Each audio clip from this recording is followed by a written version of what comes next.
Many students ignore grammatical name and function question in comprehension because it seems complicated, but it becomes easy when properly explained. Clauses don't have to be difficult. In this series of lessons, Rehoboth Academy makes the noun, the adjective, and the adverb clauses easy, clear, and exam-friendly. Let's begin. Welcome to Rehoboth Academy. We must understand what a clause is before we dive into the types of clauses. A clause is a group of related words. It has a subject, a verb. It makes complete sense. That is the main clause because it stands alone. A clause is a part of a sentence. That's the subordinate clause because it expresses incomplete thought. It depends on the main clause to make complete sense. The dependent clause is also called the subordinate clause. There are three types: the noun clause, the adjective clause, and the adverb clause. Having explained what a clause is, we'll move on to the very first type in this lesson, the noun clause. The following words begin the noun clause. To easily identify the noun clause, therefore, look out for any of these words. There are more of these. Also, to identify the noun clause, pose the questions what or who. If the expression answers the question what or the question who, then truly it is a noun clause. Example: how the thief escaped surprised all.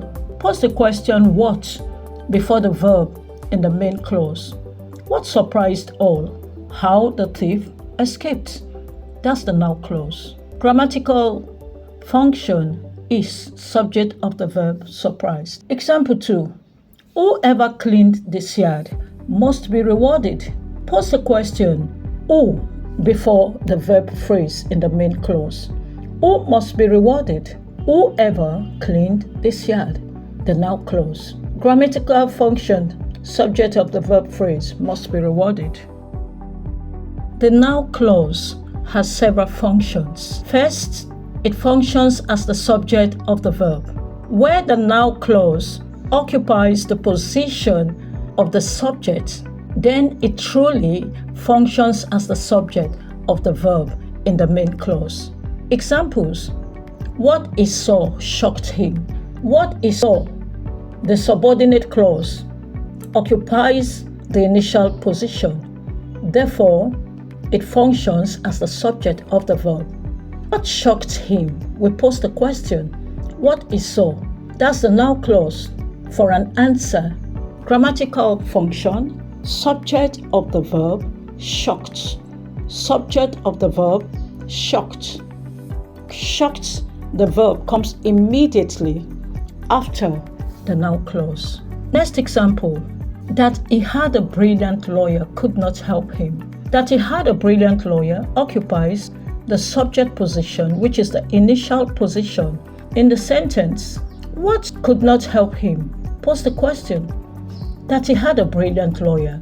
The noun clause answers it. Grammatical function, therefore, is subject of the verb phrase could not help.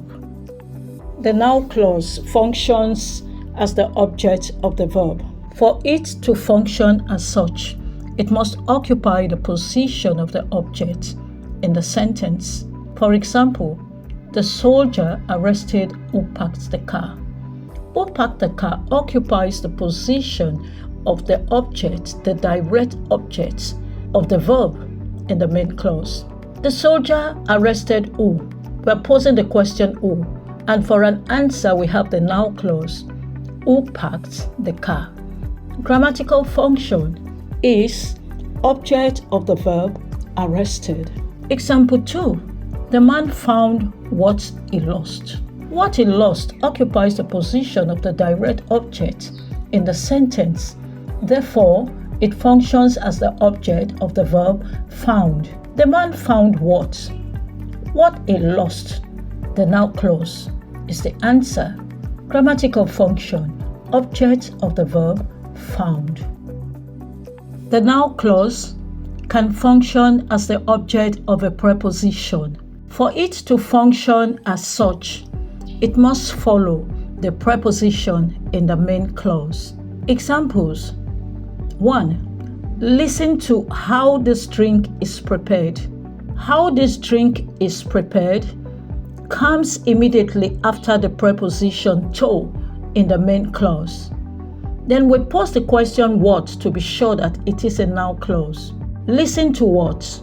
How this drink is prepared. Grammatical function, object of the preposition. Example 2. They live by what they earn.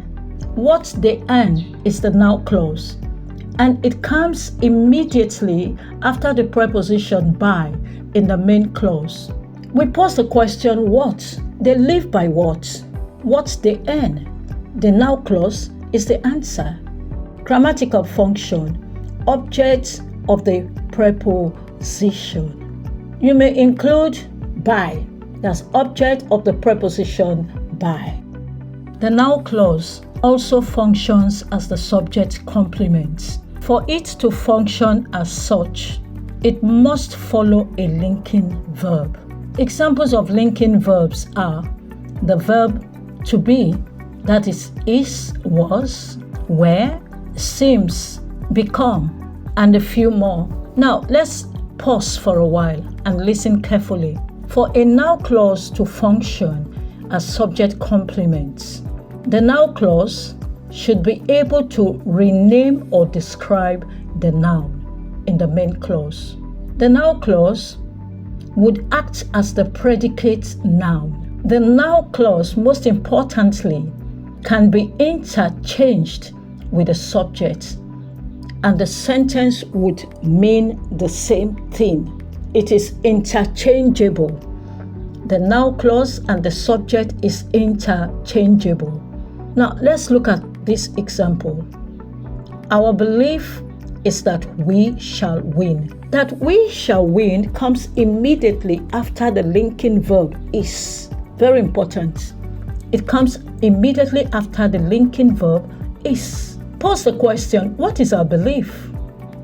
It gives us the noun clause for its answer, that we shall win. Now, our belief and that we shall win can be interchangeable.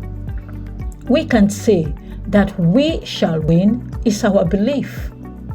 Our belief is that we shall win. It doesn't change the meaning. Interchanging does not change the meaning at all of the sentence. Note that the grammatical function, therefore, is complement of the subject. The noun clause serves as the complement of the subject, and the subject is our belief. The fifth function of the noun clause that I'll explain in this series is the object complement. The noun clause functions as the object complement.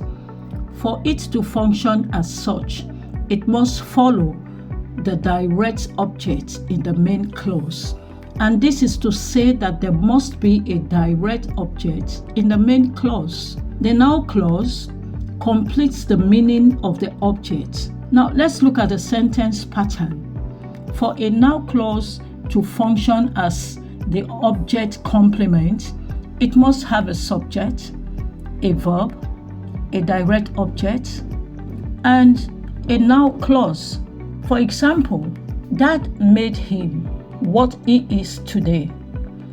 Dad is the subject, made is the verb, him is the direct object, and following the direct object is the noun clause, what he is today.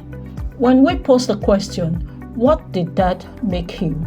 It gives us the answer, what he is today, which is the noun clause. The grammatical function, therefore, is complement of the object, him. If you had a better understanding of the noun clause and its functions in this lesson, please click on the like button, share, then subscribe. Feel free to ask any question in the comment section. Listen to the teaching of the adjectival clause in the next lesson. We are not done yet.